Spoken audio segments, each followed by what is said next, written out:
Stephen A., before we say so long, Ty Lue just had some comments. I'm going to listen to them, and we can hear them both together here on, I believe it's on LeBron James, Sure. and what could be his last game in Cleveland. Here's Ty Lue.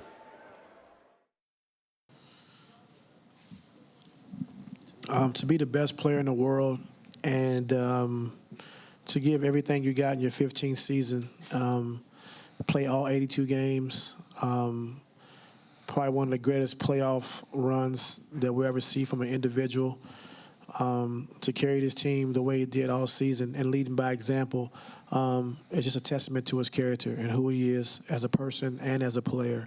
And he had a lot of opportunities. He could have sat out of games, and we was going through a tough stretch and wasn't playing well, but he didn't want to do that. And a lot of guys would have folded under those circumstances, but he didn't. And I mean, he's a bad boy, and love having him on our team. He fights and competes to the end, and sometimes you can give everything you got and still come up short.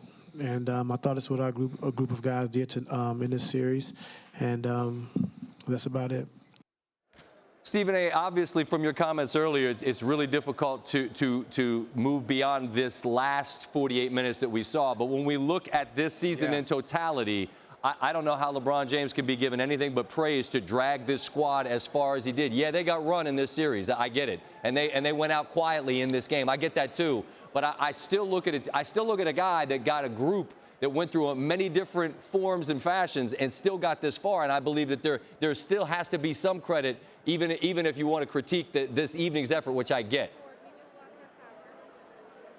Well, Scott, here's what I would say to you, and I hope that you can hear me because we just lost the lights here. Yeah, but I can hear hope that you get, yes.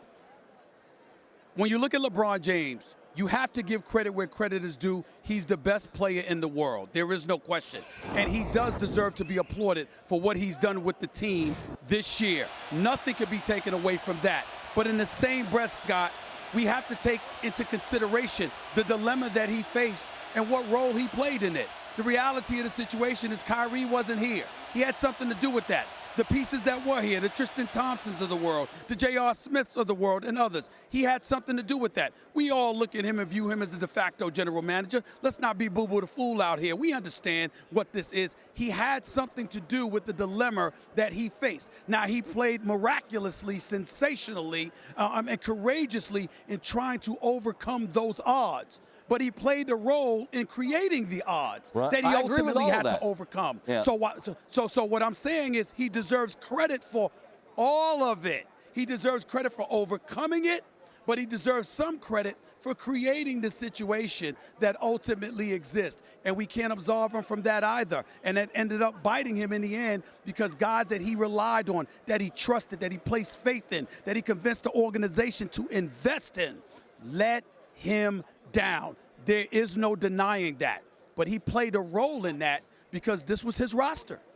And see, that's why me and you can't yell at each other on TV, because I agree with too much of what you say, Stephen. I've enjoyed very much our time together throughout the playoffs. Thank you for your time, man. And so did I. Until our paths cross again, stay well, okay? You're great, man. Keep doing a great job. Thank you.